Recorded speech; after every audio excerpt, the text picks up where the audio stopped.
नमस्कार मित्रों, कैसे हैं आप सभी। मैं Shankar Lal Tanwar SLT tech and YouTube channel पर आपका हार्दिक स्वागत करता हूं। मित्रों, आज की इस वीडियो में हम विसर्ग संधि के नियमों को पढ़ेंगे, तो इस वीडियो में आप लास्ट तक बने रहें और यह वीडियो अपने अन्य साथियों को भी शेयर करें जो भी REET 2021 TGT PGT RPSC first grade second grade साथ में नेट स्लेट और किसी भी संस्कृत प्रतियोगी परीक्षा की तैयारी कर रहे हैं, तो उनके लिए वीडियो बहुत ही महत्वपूर्ण है।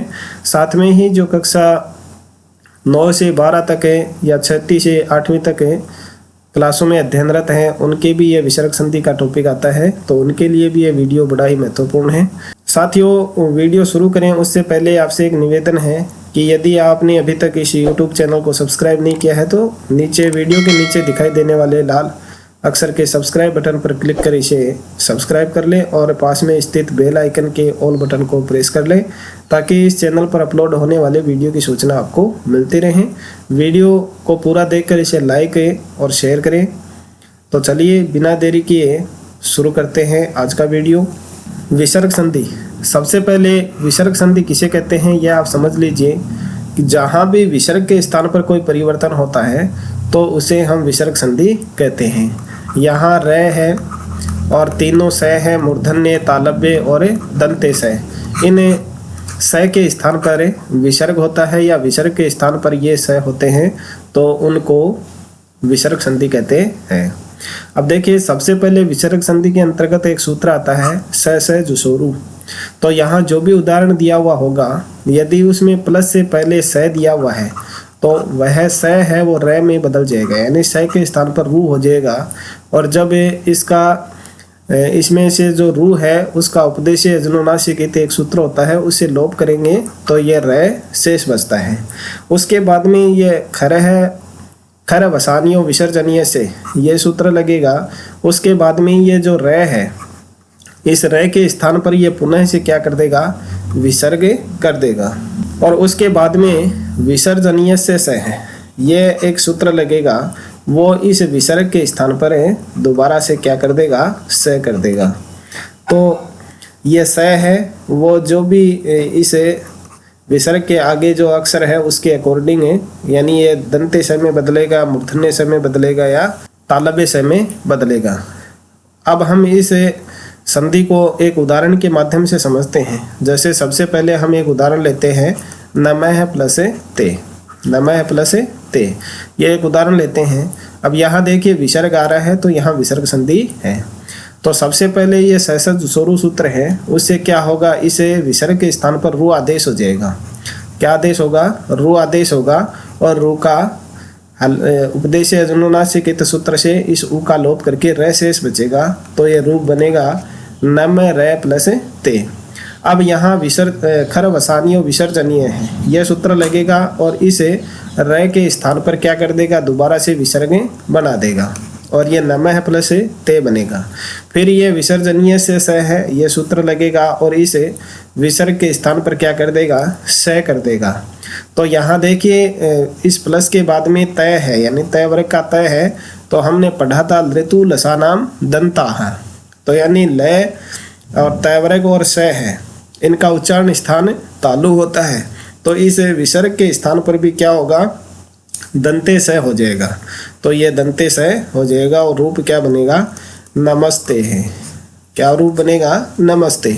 अब जो भी बच्चे रीट 2021 की तैयारी कर रहे हैं उनको इस सूत्रों से कोई लेना देना नहीं है, यानी आपसे परीक्षा में ये सूत्र नहीं पूछे जाएंगे कि कौन से सूत्र से विसर्ग के स्थान पर रह हुआ है, कौन से सूत्र के द्वारा इस विसर्ग के स्थान पर पुनः से स हुआ है। आपको केवल इनके विच्छेद और जो समस्त पद यानी संधि युक्त पद क्या बनते हैं वो आपको देखने हैं। साथ में ये ध्यान में रखना है कि इसमें विसर्ग संधि है। तो इतना आपको अभ्यास करना है। ये जो सूत्र वगैरह हैं ये जो भी 9 से 12 तक के विद्यार्थी हैं, क्योंकि उनकी जो एग्ज़ाम्स होती हैं उनमें उनको सिद्ध करके बताना है कि नमस्ते शब्द है वो किस तरह से इसका विच्छेद होकर के संधि युक्त पद बनाए, उनके में पढ़ना जरूरी है। अब इसी तरह से देखिए हम और उदाहरण लेते हैं कि राम है प्लस त्राता, ये हमने एक सूत्र लिया तो यहाँ देखें इसके बाद में तय है, वही आपको पूरी प्रक्रिया अपनाते लानी है। र के बाद में फिर विसर्ग होंगे, फिर विसर्ग के स्थान पर स आदेश हो जाएगा। तो यहाँ आगे तय है, तो इस तय के अकॉर्डिंग क्या बनेगा, इस विसर्ग के स्थान पर यह हो जाएगा दंते स, और रूप क्या बनेगा, रामस्त्राता, ये रूप बनेगा। इसी तरह से ज़्यादा जो भी उदाहरण है उनका आपको अभ्यास करना है।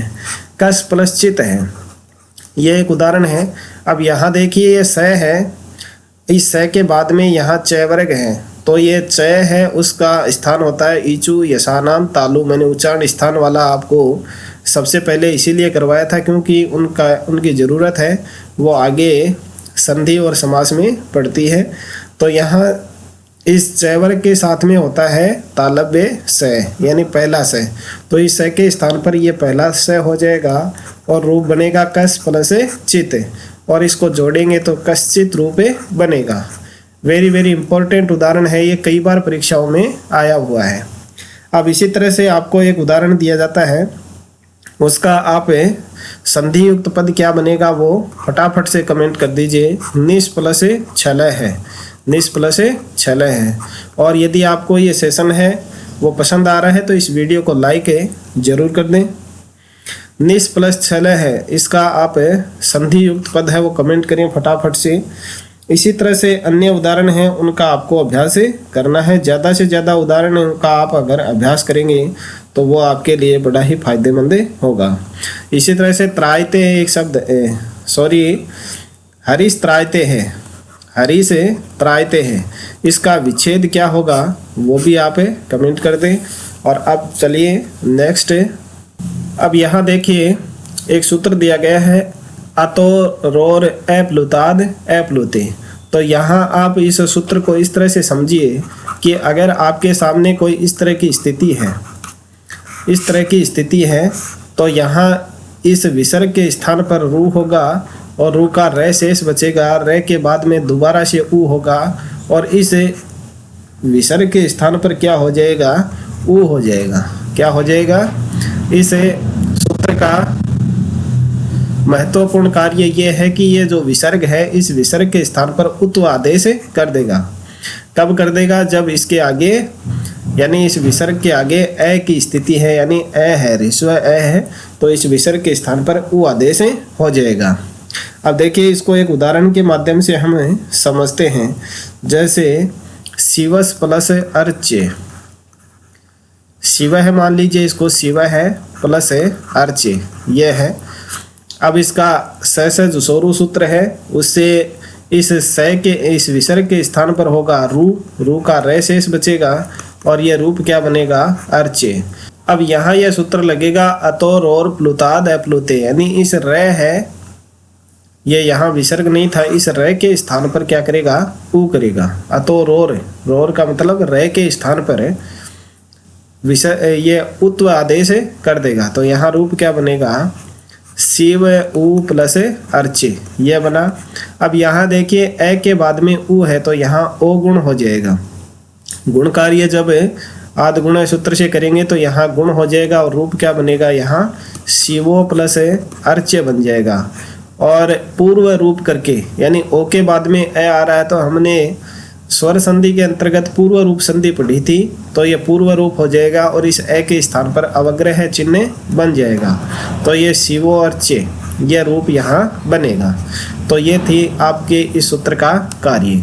यहाँ थोड़ा सा आप संशोधन कर ले, विसर्ग के स्थान पर ऊ नहीं होता है, यह जो रे है इसी रे के स्थान पर डायरेक्ट ऊ आदेश हो जाता है। यहाँ जो खरवसानियों विसर्जनीय से स है ये सूत्र था उसका बाद कर देता है, यानी उसको ये बाद करके, यानी खरवसानियों विसर्जनीय है वो तो इस रे के स्थान पर विसर्ग करता है लेकिन उसको बाद देता है ये, और उसका विरोध करके ये इस रे के स्थान पर डायरेक्ट उत्व आदेश कर देता है। अब इसी तरह से और देखिए एक उदाहरण है कस प्लस अपी, कस प्लस अपी। अब यहाँ भी देखिए इस स है, इस स के स्थान पर विसर्ग होगा और कै प्लस अपी रूप बनेगा और फिर इस विसर्ग के स्थान पर र आदेश होगा तो ये क्या बनेगा, कर प्लस अपी, और फिर ये सूत्र है वो इस रे के स्थान पर ऊ आदेश कर देगा तो कै ऊ प्लस अपी, यह रूप बनेगा। और यहाँ देखिए ए और उ ये दोनों मिलकर के क्या हो जाएगा, ओ गुण हो जाएगा और रूप क्या बनेगा, को प्लस अपी। अब यहाँ भी पूर्व रूप करके, यानी ओ के बाद में ए है तो यहाँ पूर्व रूप हो जाएगा, यानी को का को रहेगा और ये ए है ये अवग्रह चिन्ह में बदल जाएगा और रूप क्या बनेगा, कोपी। ये भी इम्पोर्टेंट उदाहरण है। अब इसी तरह से कोयम, कोयम एक उदाहरण है, इसका संधि विच्छेद क्या होगा, आप फटाफट से कमेंट कर दीजिए। इसी तरह से और भी आपको उदाहरण मिल जाएंगे। देवो अर्चे रामो अस्ति, रामो अस्ति, रामो अस्ति। अब इनका विच्छेद है वो आपको ध्यान में रखना है कि यहाँ आपको राम है प्लस अस्ति भी मिल सकता है, रामस प्लस अस्ति भी मिल सकता है, रामस प्लस अस्ति। अगर दोनों आपको यहाँ मिले रामस प्लस अस्ति और राम है प्लस अस्ति, तो आपको राम है प्लस अस्ति है वो उत्तर है वो आपको सही करना है, क्योंकि ये विसर्ग संधि है तो यहाँ विसर्ग का होना जरूरी है। अब देखिए नेक्स्ट हसीच, यह भी उसी स्थिति में है, यानी अभी हमारे सामने स्थिति ये थी ए है प्लस ए, लेकिन यहाँ ए के स्थान पर अब हस होगा, यानी अगर ए इस स्थिति के बाद में ए के बाद में अगर विसर्ग है और उसके बाद में हस प्रत्याहार में आने वाले अगर वर्ण हैं, हस प्रत्याहार का मतलब है प्रत्येक वर्ग का तीसरा चौथा पांचवा अक्षर और है ये व रे ले ये वर्ण हो तो भी क्या होगा, इस विसर्ग के स्थान पर क्या हो जाएगा, उत्व आदेश हो जाएगा। यानी इस विसर्ग का जो र होगा और उस र के स्थान पर उत्व आदेश हो जाएगा। अब देखिए इसको एक उदाहरण के माध्यम से हम समझते हैं। रामस प्लस हस्ती, ये एक रूप है, रामस प्लस हस्ती। तो सबसे पहले क्या होगा, इस स के स्थान पर र होगा, रामर प्लस हस्ती। अब यहाँ देखिए इस र है, इस र का क्या हो जाएगा, उत्व आदेश हो जाएगा। इस र के स्थान पर क्या होगा, उत्व आदेश हो जाएगा और रूप ये बनेगा राम उ प्लस हस्ती। अब यहाँ भी देखिए राम और उ है, उसमें ए और उ है, उसके स्थान पर ओ गुण हो जाएगा और ओ गुण होने से रूप क्या बनेगा, रामो और आगे है हस्ती, तो रूप बनेगा रामो हस्ती, रामो हस्ती। अब यहाँ देखने में ये जो संधि युक्त पद है, यहाँ आपको कोई भी संधि दिखाई नहीं दे रही है, रामो हस्ती, यहाँ कोई रूप संधि आपको दिखाई नहीं दे रही है, लेकिन ये संधि है क्योंकि यहाँ ये उत्व कार्य होने से, र के स्थान पर उत्व होने से रामो हस्ती बना है। इसका विच्छेद आपको ये करना है, रामस प्लस हस्ती, यह रूप इसका सही होगा। इसी तरह से और देखिए इम्पोर्टेंट उदाहरण है एक मनस प्लस रथ है, मनस प्लस रथ है। तो यहाँ ये स है, इस स की जगह सबसे पहले होगा र, मनर प्लस रथ है और अब इस र के स्थान पर ये हसीच है, हसी हस के मायने आ गया है, वह र आ रहे हैं, सामने र है तो इस र के स्थान पर उत्व आदेश हो जाएगा और क्या रूप बनेगा, मन उ प्लस रथ है। अब यहाँ देखिए न में ए और ये उ है, इन दोनों के स्थान पर हो जाएगा ओ आदेश और इसको मिलाएंगे तो क्या बनेगा, मनो और ये रथ है, मनो रथ है रूप बनेगा। तो ये इम्पोर्टेंट उदाहरण है। अब इसका संधि विच्छेद अगर आपसे पूछा जाए तो होगा मनस प्लस रथ है। अब आपको एक उदाहरण दिया जाता है, उसका आप विच्छेद करके बताएं। रामो जयति, रामो जयति, यह एक उदाहरण है, इसका विच्छेद क्या होगा, फटाफट से कमेंट कर दीजिए। और इसी तरह से देखिए एक और इम्पोर्टेंट उदाहरण है शिवस प्लस वंदे। यहाँ देखिए स के बाद में वह है तो इस स के स्थान पर क्या हो जाएगा, र आदेश हो जाएगा, शिवर प्लस वंदे है, शिवर प्लस वंदे है। अब यहाँ इस र के बाद में वह है, यानी हस प्रत्याहार का वर्ण है, तो इस र के स्थान पर उ हो जाएगा और इस व में से निकाल लेंगे ए और ए और उ को कर देंगे गुण, तो क्या हो जाएगा, ओ गुण हो जाएगा और रूप क्या बनेगा, शिव ओ प्लस वंदे है और इनको जोड़ेंगे तो क्या रूप बनेगा, शिवो वंदे है, शिवो वंदे ये रूप बनेगा। ये भी इम्पोर्टेंट उदाहरण है, कई बार परीक्षा में पूछा जा चुका है। और अब देखें नेक्स्ट दिया गया है भो भगो अघो अपूर्व से यो असी, भो भगो अघो अपूर्व से यो असी, यानी इसका मतलब क्या होता है कि भो, इसमें ये शब्द दिए गए भो भगो अघो, इन शब्दों के बाद में यदि कोई र है तथा ए या आ के बाद स्थित रुत्व के र को यह हो जाता है। अभी वहाँ तो क्या हो रहा था, र के स्थान पर उ आदेश हो रहा था, लेकिन यहाँ र के स्थान पर क्या हो जाएगा, ये आदेश हो जाएगा। और उसके बाद में अस्वर्ण होने पर, अस्वर्ण का मतलब प्रत्येक स्वर के साथ साथ में प्रत्येक वर्ग का तीसरा चौथा पांचवा अक्षर और है यह वह र ल ये हो, तब यहाँ इस र के स्थान पर क्या हो जाएगा, ये आदेश हो जाएगा। अब देखिए यहाँ हम एक उदाहरण के माध्यम से इसको समझते हैं। जैसे उदाहरण यहाँ दिया गया है देवास, देवास प्लस ई है। अब यहाँ देखिए इस स के स्थान पर कर लेंगे हम रुत्व, तो यह हो जाएगा देवार प्लस ई है। अब यहाँ देखिए र के बाद में क्या है, स्वर आ रहा है, र के बाद में स्वर आ रहा है, तो इस र के स्थान पर इस सूत्र के द्वारा भो भगो अगो पूर्वस्य योसी, इसके स्थान पर क्या कर देंगे हम, यह आदेश कर देंगे, तो ये बनेगा देवाय ई है, देवाय ई है। और जोड़ेंगे तो क्या रूप बनेगा, देवा ई है, देवा ई है। और यहाँ लोप साकल्य, उसके द्वारा इस ये का लोप भी हो जाता है, इस ये का लोप भी हो जाता है।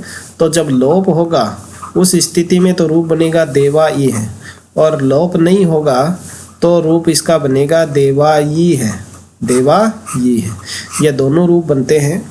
तो अगर परीक्षा में आपके ये दोनों में से कोई सा भी रूप आ जाए, उसका संधि विच्छेद अगर आपसे पूछा जाए तो वो होगा देवास प्लस ई है। देवा ई है ऐसा लिखा हुआ है तो भी उसका देवास प्लस ई है रूप बनेगा। और देवा ई है तो अब यहाँ देखिए आय है, तो आप अयादि संधि का विचार नहीं करें यहाँ, क्योंकि विसर्ग संधि होगी। आप देखेंगे देवाय आय आ गया तो यहाँ हम अयादि संधि कर दें, क्योंकि देवा ये है उसमें विसर्ग संधि होगी। और देखिए एक उदाहरण हम लेते हैं, वृक्ष है प्लस एदते, वृक्षस कर लीजिए या वृक्ष है कर लीजिए, वृक्षस है एदते, वृक्षस प्लस एदते। तो यहाँ सबसे पहले इस स के स्थान पर र होगा, तो ये रूप बनेगा वृक्ष, वृक्षर प्लस एदते, ये बन गया। अब यहाँ इस र के बाद में ए यानी स्वर है, तो यहाँ ये आदेश हो जाएगा, क्या आदेश हो जाएगा, ये आदेश हो जाएगा वृक्ष ये प्लस एदते, ये रूप बनेगा। अब यहाँ भी अलोप साकल्य से इस सूत्र से इस ये का लोप हो जाएगा, तो वृक्ष एदते एक रूप तो ये बनेगा वृक्ष एदते। और अगर लोप नहीं होगा तो क्या रूप बनेगा, वृक्ष ये धते, वृक्ष ये धते, ये रूप बनेगा। तो ये दोनों रूप इसके बनेंगे। अब इसी तरह से आपको और भी उदाहरण लेने हैं, जैसे भोस का लेते हैं तो भोस प्लस देवाहा, भोस प्लस देवाहा ये है।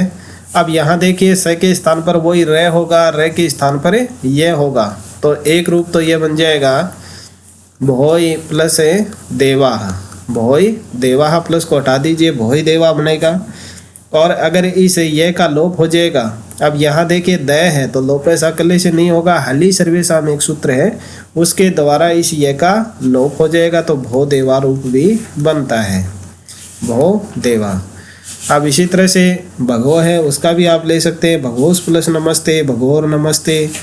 फिर र के स्थान पर यह होगा भगोई नमस्ते बनेगा, और ये का लोप होने पर भगो नमस्ते रूप बनेगा।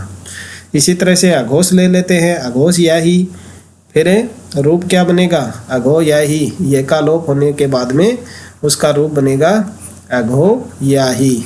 और अगर ये का लोप नहीं होता है तो अघो या ही रूप बनेगा। तो ये कुछ इंपॉर्टेंट उदाहरण थे जिनको आपको ध्यान में रखना है। और अब चलिए नेक्स्ट देखते हैं। नेक्स्ट यहाँ एक दिया गया है एतद्धो सुलोपो अकोर नए समासे हली। ये भी एक इम्पोर्टेंट सूत्र है जिसके तहत क्या कार्य होता है इसको हम एक उदाहरण से समझते हैं। जैसे यहाँ रूप दिया गया है एक ऐसा है प्लस विष्णु, ऐसा है प्लस विष्णु, ऐसा है प्लस विष्णु। तो यहाँ देखिए विसर्ग के बाद में और विसर्ग किस शब्द में हो, एतद और तद शब्द से युक्त इन शब्दों से बना हुआ कोई रूप है और उसके अगर विसर्ग लगा हुआ है और उसके बाद में क्या है, हली, हल है। हल का मतलब व्यंजन है, व्यंजन वर्ण है उसके सामने, लेकिन वो क्या नहीं होना चाहिए, समास नहीं होना चाहिए, नए समास का रूप नहीं होना चाहिए। तो उसके इस सु का लोप हो जाएगा। यानी ये ऐसा है, इस ऐसा के जो विसर्ग है उसके स्थान पर रह होगा, फिर उसका क्या होगा, विसर्ग होगा, विसर्ग के स्थान पर स होगा। तो इस स का लोप हो जाता है और रूप क्या बनेगा, फिर एस विष्णु ये रूप बनेगा, एस विष्णु रूप बनेगा। इसको आप दोबारा से समझिए। यानी ये ऐसा शब्द है वो किस का है, यानी ये तद, ये एतद है, इस एतद शब्द का रूप है ऐसा है और उसके आगे विसर्ग लगा हुआ है और इस विसर्ग के बाद में क्या है, यहाँ देखिए विष्णु में वह यानी हल है, यानी व्यंजन वर्ण है। तो यहाँ जो इस विसर्ग के स्थान पर जो स होगा उस स का लोप ये कर देगा और इसका रूप क्या बनेगा, ऐसा है विष्णु। इसी तरह से देखिए स है गच्छति, स है प्लस गच्छति, ये एक रूप है। अब यहाँ देखिए ये जो स शब्द है वो तद शब्द का पुल्लिंग का प्रथमा विभक्ति का एक वचन है। तद शब्द का पुल्लिंग में प्रथमा विभक्ति का एक वचन है, उसके आगे विसर्ग लगा हुआ है और इस विसर्ग के आगे गच्छति में गए है वो एक हल वर्ण है यानी व्यंजन वर्ण है। तो इस विसर्ग का लोप यहाँ से हो जाएगा डायरेक्ट, आप यही समझिए। यानी इस विसर्ग के स्थान पर होने वाला जो स है उस स का लोप हो जाता है। तो आप यही मानिए कि इस विसर्ग का ही लोप हो जाता है और रूप क्या बनेगा, स गच्छति। इम्पोर्टेंट उदाहरण है, कई बार परीक्षाओं में पूछा गया है। स गच्छति है, उसका विच्छेद अगर आपको करना है तो स प्लस गच्छति, और स प्लस गच्छति दिया हुआ है तो संधि युक्त पद बनेगा स गच्छति। अब आप क्या करते हैं कि स अकेला तो होता ही नहीं, उसके विसर्ग होते हैं, तो स प्लस गच्छति वाला जो ऑप्शन होता है उसको आप टिक कर देते हैं और वो आपका प्रश्न है वो गलत हो जाता है। इसी तरह से एक और उदाहरण दिया गया है स प्लस शंभु, स प्लस शंभु, स प्लस शंभु, ये उदाहरण दिया गया है। यहाँ भी देखिए इस विसर्ग के बाद में क्या है, स है, यानी स हल वर्ण है। तो इस विसर्ग का लोप हो जाएगा, यानी इस विसर्ग के स्थान पर होने वाले स का लोप हो जाएगा और रूप बनेगा स शंभु। अब आपको एक उदाहरण दिया जाता है, उसका विच्छेद करके बताइए। एस ददाति, एस ददाति, इसका संधि विच्छेद क्या होगा वो आप फटाफट से कमेंट कर दीजिए। कमेंट करने में आप कंजूसी करते हैं। कई साथियों के ये दिक्कत है कि उनका जो कीपैड है मोबाइल का वो हिंदी में नहीं होता है, तो आप एक हिंदी फ़ॉन्ट है वो उसमें डाउनलोड कर लें। आजकल के जो स्मार्टफोन है उसमें हर प्रकार की भाषा डाउनलोड करने का ऑप्शन होता है। और आप कमेंट करें। साथ में अगर आपको ये सेशन है वो समझ में आ रहा है अच्छे से तो इस वीडियो को लाइक कर दीजिए, चैनल को सब्सक्राइब भी कर लीजिए जिससे अगले वीडियो की सूचना आपको प्राप्त हो जाए। अब देखिए नेक्स्ट रोरी, अगर रे के बाद में रे आ रहा है तो उस रे का भी क्या हो जाता है, लोप हो जाता है। देखिए एक उदाहरण है, इम्पोर्टेंट उदाहरण है, बहुत बार परीक्षाओं में आ चुका है। पुनर प्लस रमते, पुनर प्लस रमते ये है। अब यहाँ देखिए इस रे के बाद में रे आ रहा है, इसका आप ऐसे समझिए रे प्लस रे आ गया तो इस रे का लोप हो जाएगा। क्या हो जाएगा, इस रे का लोप हो जाएगा। अब यहाँ देखिए पुनर प्लस रमते और साथ में ही क्या होगा, रे का लोप होने से जो इससे पूर्व वाला स्वर है वो दीर्घ हो जाएगा। पूर्व वाला स्वर है वो क्या हो जाएगा, पूर्व स्वर दीर्घ हो जाएगा, दीर्घ हो जाएगा। ये आपको ध्यान में रखना है। रोरी का मतलब र के बाद में अगर र है तो उस र का लोप हो जाएगा और उससे पहले वाला अक्षर है वो दीर्घ हो जाएगा। तो यहाँ पुनर प्लस रमते है तो इस र का तो हो जाएगा लोप और ये न है वो ना हो जाएगा और रूप क्या बनेगा, पुनारमते। ये रूप बनेगा पुनारमते। अब यहाँ देखिए एक अन्य और महत्वपूर्ण उदाहरण है, ये अशुद्धि संशोधन के अंतर्गत भी आपसे पूछा जाता है।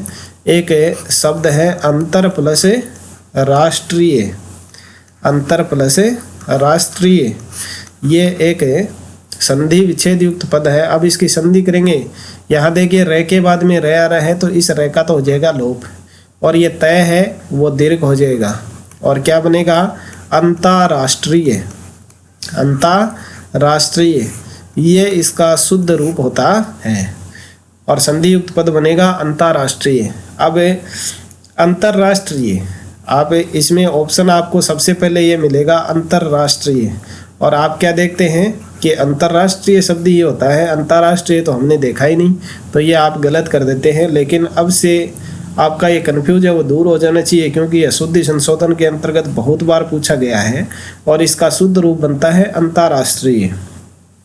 अब इसी तरह से देखिए हरीर रम्य, हरीर प्लस रम्य, इसका संधि युक्त पद क्या बनेगा, फटाफट से कमेंट कर दीजिए, आप कीजिए इसका कमेंट फटाफट से। तब तक हम एक उदाहरण और ले लेते हैं, प्रातार प्लस राजते, प्रातार प्लस राजते। यहाँ भी देखिए प्रातर बनेगा, यहाँ सबसे पहले प्रातर प्लस राजते, तो यहाँ देखिए र के बाद में र है तो इस र का हो जाएगा लोप और प्रातः की जगह क्या हो जाएगा, प्राता बन जाएगा, प्राता राजते, ये इसका संधि युक्त पद बनेगा। तो मित्रों इसी के साथ में आपकी जो विसर्ग संधि है वो समाप्त होती है। वीडियो यदि आपको पसंद आया है तो इसे लाइक कर दीजिए और यदि आपके किसी प्रकार का कोई डाउट है किसी भी शब्द को लेकर के तो आप मुझे कमेंट ज़रूर करें। आपके प्रत्येक कमेंट है वो मैं पढ़ता हूँ और यथासंभव उनके जवाब देने की कोशिश करता हूँ और मुझे ये लगा कि यह समस्या सभी की है तो उसके ऊपर मैं सेपरेट वीडियो भी बना दूंगा। आप कमेंट ज़रूर करें जो भी आपके सामने प्रॉब्लम्स है, जो भी आपको डाउट है उसके लिए। और अब इसके बाद में कल है शाम 7 बजे, कल यानी 19 जनवरी को शाम 7 बजे, शाम 7 बजे इस विसर्ग संधि और हल संधि इनका एक टेस्ट लिया जाएगा और इनमें जो भी परीक्षा की दृष्टि से महत्वपूर्ण प्रश्न होंगे उन 20 प्रश्नों का टेस्ट लिया जाएगा क्योंकि इसमें से बहुत कम सवाल वो परीक्षा में आते हैं, इसलिए 30 की बजाय इस टेस्ट में आपको 20 ही प्रश्न मिलेंगे और उन्हें 20 प्रश्नों का आपका सही से जवाब है वो सबमिट करना है और उसका जो लाइव सॉल्यूशन है वो अगले दिन हम 10 बजे देखेंगे, तो उस समय भी आप क्लास में ज़रूर शामिल होंगे। तो मिलते हैं नेक्स्ट सेशन में, तब तक के लिए बाय बाय, टेक केयर। इस सेशन में शामिल होने के लिए सभी का धन्यवाद।